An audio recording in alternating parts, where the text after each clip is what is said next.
Thank you. Good morning. I am Vicki Catalano with Mountain Xpress, and he just said such wonderful things about the paper. We're done. Thanks. We are really very happy to be here today. It is an honor. It's a pleasure. I've been coming to 1 Million Cups for a minute, and I know some of you, but not all of you. And I brought some colleagues with me over here. Jamie Knox, hello. She is with me in the marketing department. And Hinton Edgerton, he is a member of our front office go-to guru staff. So happy to have them here with us today. So, yeah, Mountain Xpress. Nope, go back. Hold on. Oh, that's okay. I'm going to talk about the mission of the paper in a little bit, but first, I wanted to know, just a quick show of hands, how many people are familiar with Mountain Xpress? Maybe you've read the paper? Look at that. Wow. That's almost everybody in the room. Thank you. We appreciate your support. We are a locally owned, locally run, independent, weekly newspaper. We are free to the community.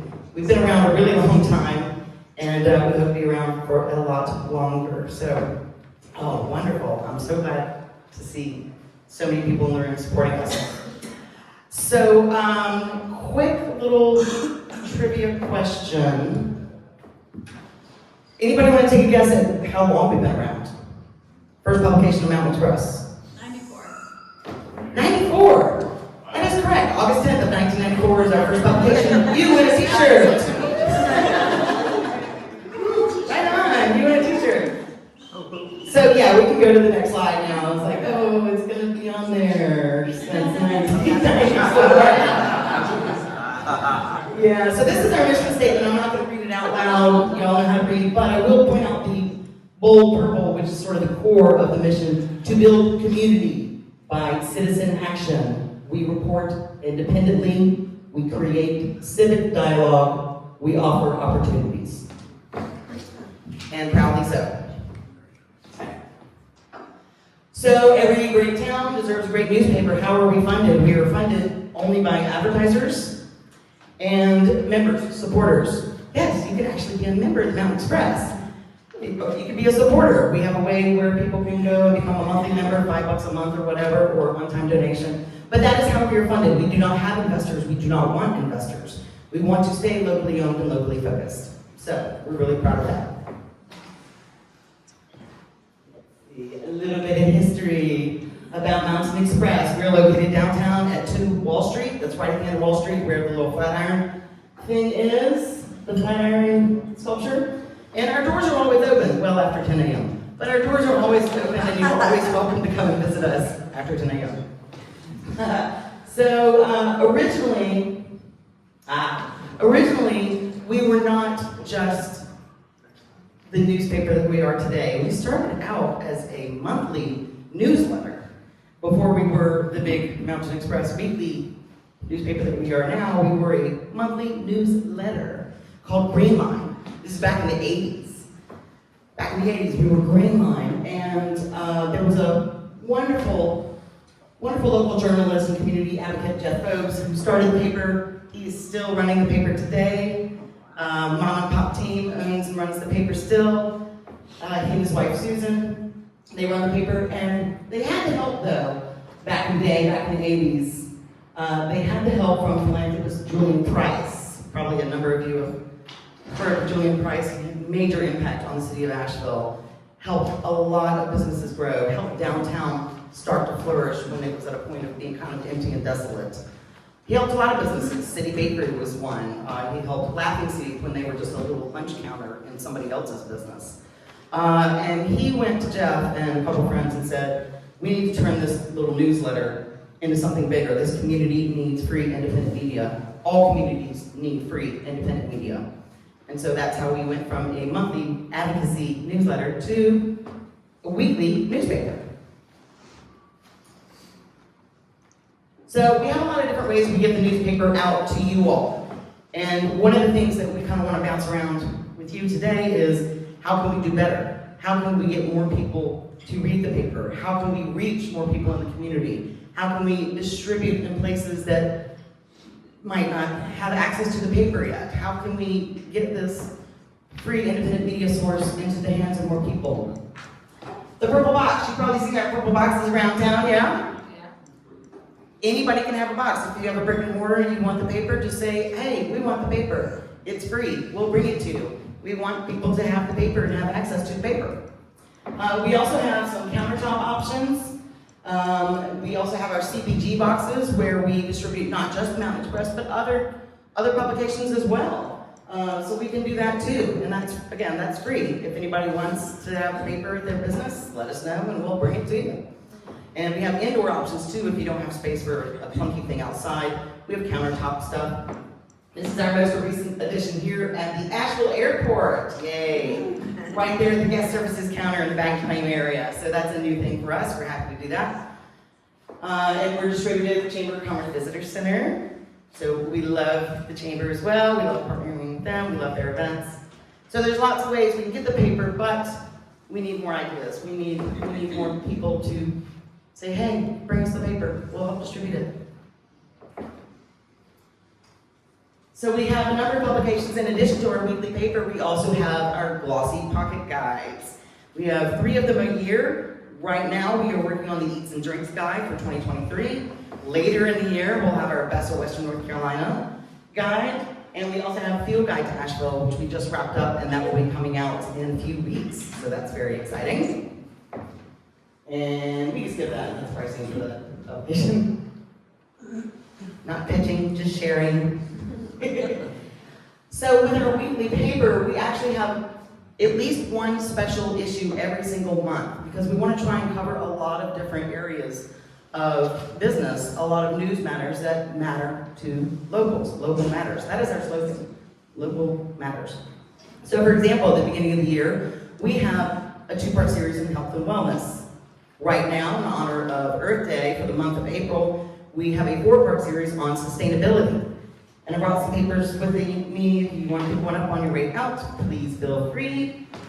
So yeah, and with these special issues also come a lot of discounts because we want people who want to advertise, we want to give them the opportunity to, have a discount. If you, for example, during the sustainability series, if you have a business that has some connection to sustainability issues, then you get a discount.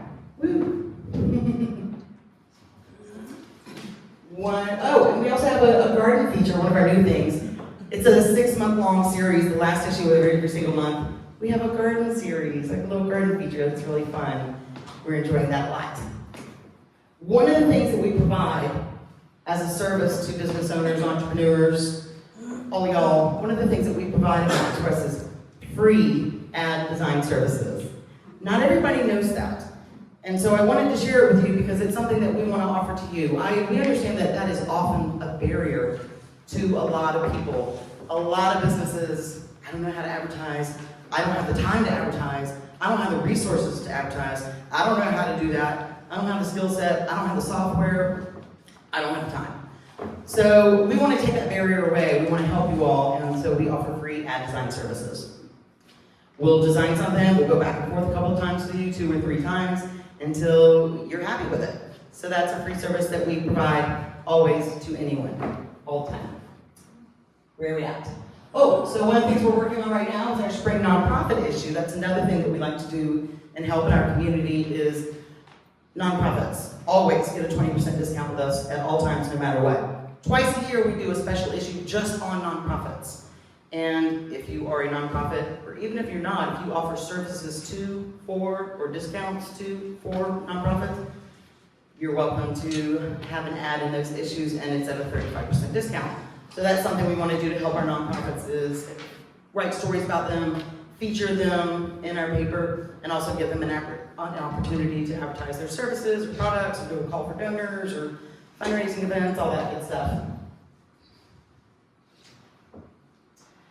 Speaking of nonprofits, one of our favorite projects, and this is another thing that I'd like to hear some ideas from you all on, is our Give Local campaign. Every year, November and December, we have a Give Local campaign where we work with about 45, 50 nonprofits, and we do a different group every year. We don't do the same nonprofits every year. We do a different group every year, And we set up an online portal, and we also publish a guide featuring some stories about the mission of 45 different area nonprofits. And it's free publication as well. All of our publications are free. And so that's something we do. You can see that over time, we started this in 2015, and over time, it's been growing. We have now helped give away over $1 million to local nonprofit organizations. It's a wonderful project. We love it so much. If you are a nonprofit and you want to be part of the program, you can let us know. It's a very easy application process. If you have services that you want to, hey, let me donate some coupons to help you with your fundraising efforts, or I have some sample product that I like to get out in the community. We would love to accept your donations if you have anything to donate, which also gets your branding and your product out in front of other people. So it's kind of a win-win. But yeah, we definitely want to be able to reach more nonprofits and more people with this program. How many people know about this program? Give local. Okay. Good to know. So that's one of the things that we'd like to ask of you is how can we make this program more popular? How can more people learn about this wonderful opportunity to support our local nonprofit organizations? We would love to hear from you on that. Oh, how do you get a hold of us? I'll move out of the way if you want to take a shot at this. It's also on our website, mountainx.com. But there's lots of ways. We want to hear from the community. Again, I know I said it before, I'll say it again. We're locally owned and locally focused. And all of our content focuses on local matters. So we want to hear from you. There's all kinds of different things up there. Letters to the editor. Bring them, write them, send them to us. If you have an event, calendar entries. We have a free calendar section. We can list events for free in our calendar. It's another service that we provide to the community. Our calendar listings are free. So lots of ways to get a hold of us. I'm at the top of there, advertising. That's what I do, but that's not all that I do. A lot of what I do is this right here, networking, being out in the community, talking to people, getting ideas, and working with local business owners about marketing strategy. I give free advice. I love it. I want to help our community. Right now, Vote for Best of Western North Carolina is happening. How many people know about this program? Everybody. Awesome. So the voting is happening now. We encourage you to go and vote for all of your favorite things. This program's been around a while. It is the longest running community poll in Western North Carolina. It's also the largest community poll in Western North Carolina. So there's some little placards around the room with a QR code. If you want to go vote, you can do that. Go to the website, Mountain X. Everyone, there's these little packets around the room. You're welcome to take one with you. That's just a sample of our Best of Western North Carolina voting packet. We give this to local businesses so they can help promote themselves. You're welcome to take one even if you don't own a business. Take one, give it to one of your favorite businesses. Or keep it for yourself. Or share it at your local coffee shop. Anywhere you like, but feel free to take one. And when does the voting end, y'all? Anybody know the answer to that? How long can you vote? April 30th. Winner over there. Winner over there. You get a t-shirt. T-shirt. Woo! And hidden over there is sporting one of our Local Matters t-shirts. Woo-hoo! Thanks. All right, wrapping this up. I know I'm probably over time. I want to say thank you to 1 Million Cups, and thank you, Patchworks, for having us here. We knew we'd be presenting at one point, but we had no idea that it was going to be like, woo, how about now? Okay. We're on it. We're on it. Here we are. We're happy to be here. But yeah, welcome some Q&A right now if anyone has questions. And again, we would love to hear some ideas from you all about how can we better serve the community? What kind of stories, for example, are we not reporting on that you want to hear about? What kind of, yes. Tony.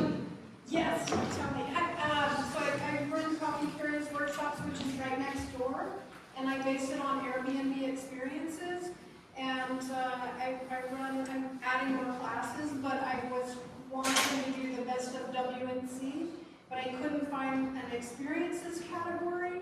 So it's a brand new thing that is becoming more popular, and I was hoping to be able to compete in my correct category, because it would be really hard for me to compete against food and beverage, especially in this town. And Okay. I would love to be able to participate. Awesome. Thank you. I don't know if y'all can see that. Now I can see that. I used to be a high school teacher, and one thing I know is when you go to a whiteboard, you stop knowing what to spell. True story. TK. So yeah, we're gonna, if it's okay with you, we're gonna write your ideas down because we want to take these back to the office with us. We really want to hear from you. So add an experiences category, something like that, and we call it balance. Best of WNC. Thank you, Johnny. Yes. Todd Burkholder, I have a question on the nonprofits. Do you have, sorry, I'll just talk about it. Do you have a lot of clients that get... They're recording it too. Okay, sorry. Do you have clients that have matching from their corporations that you can actually incorporate into that, or is that something that you guys... Yes, very good question. Sorry, I did not mention that before because I could talk about Mountain Xpress all day and I'm on a time limit. We do take match. Can you go back to that slide that showed Give Local? So this number here is just from actual individual donors. That's just individual donors, people like you that go to the website November and December and make a donation. We do take matching grants. So actually, did we figure that out yesterday? What was the number? It was over 360,000 from 2022. So without the matches, it was around 263, 350. But you compound the matches on top of that, and it's over 360,000. Over 360,000 last year with the match. So yeah, around 260 just from individual donors, and then another 100,000 after that with matching donors. Thank you. And if anyone's interested in learning more about that, let us know. Yes. I assume you've been working with Visit Asheville since you promote with your Best of Western North Carolina guides. So I guess my question is, are there added opportunities with Visit Asheville to get more eyeballs looking at both your guides and your paper? From Visit Asheville, I didn't quite hear the whole thing. We're happy to, we're a community paper. We're happy to partner with anyone. And sometimes we have partnered with a couple of local radio stations. We have done some things with the Chamber. We are happy to be a community partner with anyone. So never say never to anything. We're always open to ideas. So we partner with anyone. And you said specifically, Visit Asheville. Visit Asheville specifically. Since they have a few dollars that they collect from hotel taxes. They do. And because of the way that they receive their funding, they have some limitations on what they can do on their end. So, I don't know. That's something I guess I'll go check out. Other questions? Hey, Vicki. Hi. Thanks for being here. That's a great presentation. Thank you. For me, when I first relocated here, Mountain Xpress was by far the most, important thing, to orient myself to the community. And it's so important to have independent journalism, so really appreciate, whatever we can do to support you. I know that it's very difficult, in this point in time to be a publication, a print publication at that. Yeah. But it's so needed, I think, in the community. So I just wonder, is there usually like an annual number that you guys are, trying to get over? And I remember kind of how it used to be. About 7 years ago, I talked to some folks, but I don't know. One thing I was thinking about is maybe a concert, kind of like a fundraiser type thing. Maybe with like Rabbit or something like that. Maybe they would put an event on, support independent journalism. I think a lot of musicians are into that idea. Yeah. And so we, have an event here. That's just one idea. That sounds really fun. And thank you. What a wonderful and generous idea.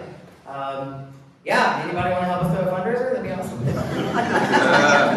I like it. I like it a lot. Now, we do have a party once a year. It's not a fundraiser. It's just a free community event. Our Best of Western North Carolina party after the winners are announced. And that's a big party that is open to the public. It is family friendly. We have the top winning food trucks of the year, the top winning local bands from the year, and that event takes place at the Meadow at Highland Brewing. So read the paper in the fall so you can learn the details about the party. But I do love that idea. Maybe we can talk about that's the party. Maybe we can talk about a way to do that. I love that idea. Thank you. I would love to talk to you about that. Yes. Yeah, we were just talking about whether the newspaper is targeting young people at all, like maybe older teenagers, and if there's a way to have like a consistent section that deals with topics that matter to them, and then also bringing back newspapers to that age group where they're always on their phone. Yes. Yeah. Yes, thank you. We would love to be able to reach a younger readership, certainly. Right now, I'm looking at our demographic profile here. 11% of our readers are ages 18 to 24. So that's not terrible, but we would certainly like to increase that. We would certainly like to grow that number. Do you have competitions and things like that throughout the year for like, I feel like I've seen that, like for schools to, submit entries for poetry and things like that. We did recently just do a little bit of a series where we published some poetry from local school kids. We actually did that, about a month ago? Yeah, and we have the Two-Part Kids series that we run in the spring every year, which is a little bit more geared toward parents, but we also list all of our summer camps in there, and that's for a younger audience, not really your high school audience.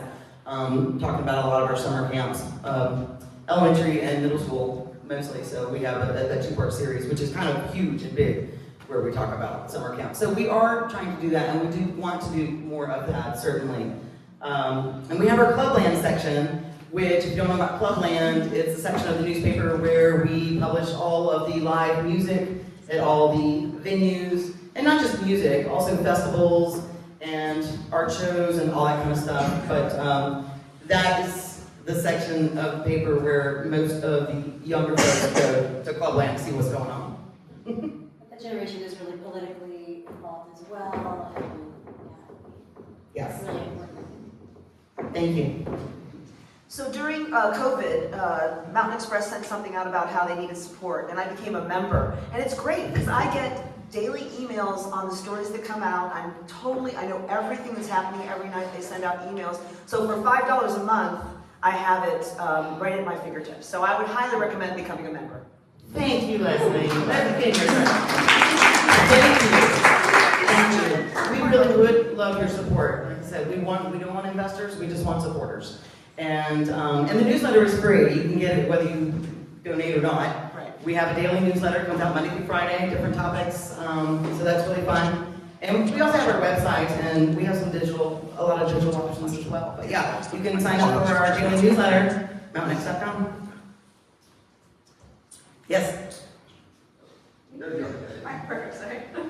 Hey, I noticed on your distribution channels that all seem to be very focused on like physical newspapers. Have you thought more about engaging digitally, maybe creating an app, or otherwise getting people engaged on their phone, like you said, to reach, for example, younger audiences? I personally use a newspaper app that collects stories from hundreds of different sources, and Mountain Xpress often comes up under my local news. There's a limit to how many articles I can read before I need to subscribe. And so just given that I consume so many different types of news, I don't do that. So that means I don't engage with it very often. But that could maybe be something to think about, like perhaps there's a different model where you can make some articles available, but others you need to subscribe, just to get that engagement online. So subscription service, something like that. Thank you for that idea. Like I said, we do have digital options. We have our digital newsletter. We have a website with an online presence. But yeah, we haven't reached out into that realm quite yet. We're still trying to hold on to the physical paper itself as well. That is our number one product. It's the main thing that we distribute. Most of our distribution, you're right, it's old school. It comes from a good old-fashioned newspaper, but sometimes that's the best thing. Yes? My idea to piggyback on what we just talked about is to get a box into high schools and or education and see if you can convince somebody, I realize people to run these programs, that it would cost a lot of money, is you have a box, and the school has a newsletter. And in the discussion, You gotta hold my back. in the discussion, you talk about the differences between print and digital, because print is coming back. Francis, I love it, so I've always had it. And in the last 5 years, my job allowed me to care for children, people's children sometimes. And I always had magazines and I always had print, because you get some print on your hands. And I had the pleasure of experiencing a young person get print on their hands for the first time, and it literally, the light went on in their head. Oh, wow. And I think if there was a concerted effort to get a print publication into school where they're comparing digital to print, it makes digital mean more because they've experienced print, and you're addressing the next generation of users, and then you can decide how digital you want to be. Marvelous, thank you. I love this idea of doing paper in schools and having it be not just there, but part of the conversation about print versus digital and why both are important. Thank you. Yes. Hey, thanks for being here. A couple comments. I just want to double down on the young folks.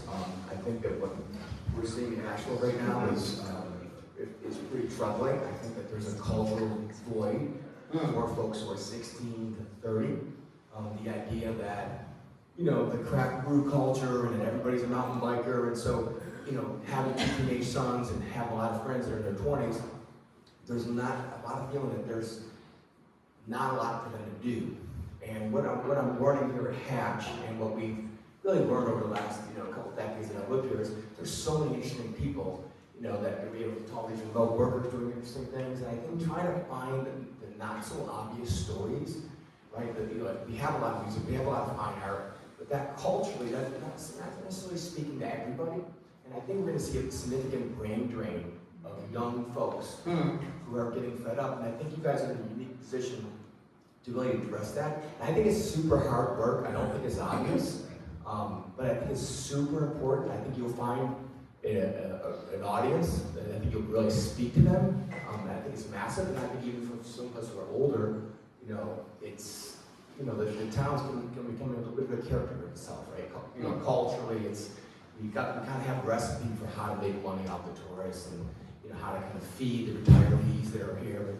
And so, I just think it's a huge up to my kids and all their friends. They talk about this all the time, like trying to find what's happening with the nook and crannies. And I think we have a stereotype of who we are. Yeah. But that's not necessarily culturally reflective of these kids who are growing up with so much other influences coming from around the world. So culture moving forward, and I really challenge you guys to take that step, and I think you'll see it in readership and revenue. Thank you. I'm curious, what do you think some of those steps might be? Any suggestions? Sure. It's a super interesting question. It's over a decade ago, I started in town, and we were hiring programmers, and there were very few programmers in Asheville, right?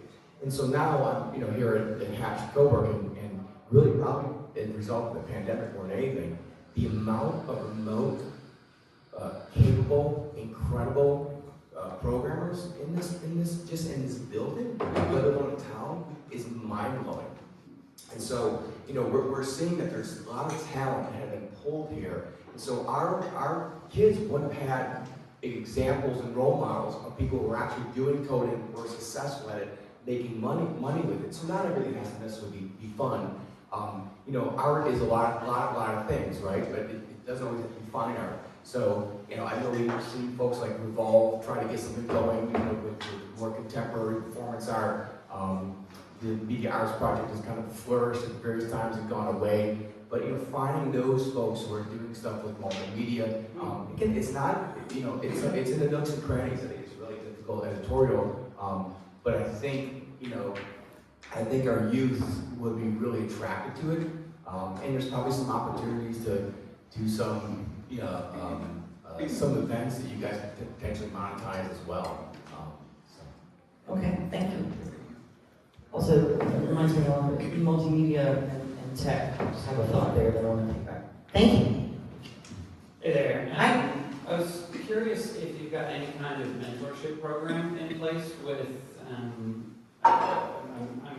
the vision that comes to mind for me is something where you're really helping to develop writers from, high school up through kind of mid-20s and kind of let it be sort of a two-way exchange where, they're getting the hands-on experience and being able to kind of see what it's like in that world, but then Mountain would also be getting the perspective of that generation that you're trying to reach out to, and instead of older generations trying to guess what young people want, it's young people actually doing what they want. Great idea. That is a great idea, a mentorship program where we're inviting young up-and-coming writers.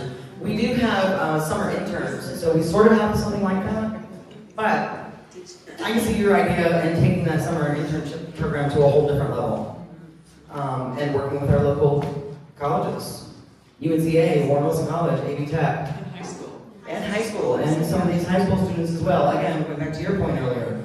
So, yeah, I can see us taking that internship program to a whole nother level. Thank you. I recall from being in New York that WNC, the local NPR, had seen, I think they called it rookie reporters. And they went to schools and they worked with them, I mentioned them. And they did like radio stories that are actually quite good. I like it. Rookie writers. Yes, Hi, I just moved to Asheville. I already been picking up your paper constantly. Welcome to Asheville. Gen Z people just love astrology. I'd be fun to have a column that most papers have it. We do. And you We do, astrology. and I'm new, and that's my excuse. I'm just No, looking. that's okay. It's in the back. It's in the back where the New York Times crossword puzzle is. Here's an interesting little piece of trivia. Our paper is all locally owned, all locally focused. All of our writers are local. We have 2 syndicated pieces and only 2 syndicated pieces in the paper. One is the New York Times crossword puzzle, and the other is the free will astrology. Okay, so that's great. I was thinking to make it possibly a local writer to give someone else, so like even maybe, but piggybacking on this last comment, maybe find a Gen Z that likes astrology and write have a competition. There's a lot of those. Local astrology. Okay. Cool. Why not? And that relates to Asheville somehow, maybe. Why are we doing that locally? That's a good question. I'm going to find that out. Give me your card later and I'll get back to you. I'll find it. Yes. Hi, thanks so much for coming today. Just wondering if you have done any podcasting of your articles? I'm a very busy entrepreneur, mom, single, so like the ability to sit down with a paper and read is very low, but I digest a lot of news throughout the day, driving around or picking up my kid, Yeah. So Podcast. Podcast. Put busy moms under that just so I'll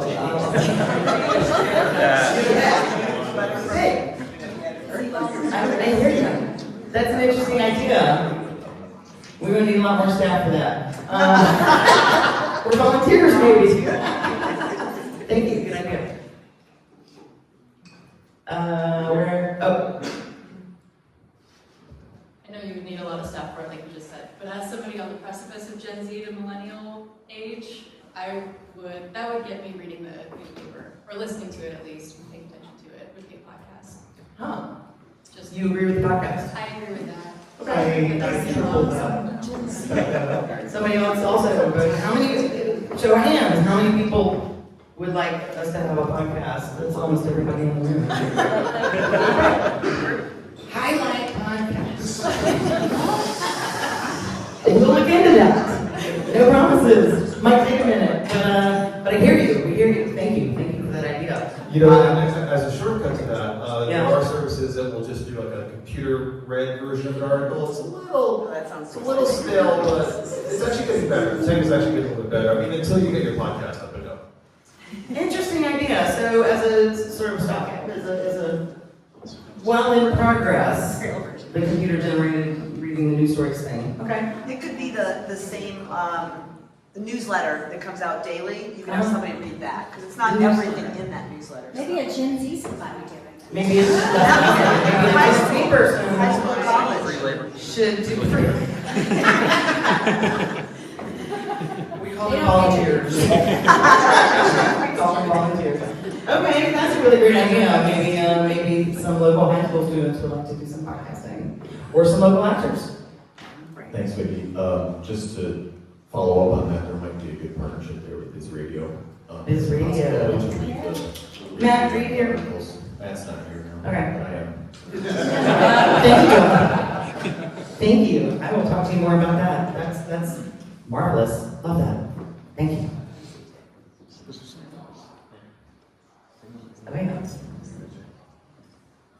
Do you have any kind of a readership advisory board? If you're talking about trying to get input from certain target groups, like younger groups, you might want to put together a little advisory board and quarterly just review with them ideas for content.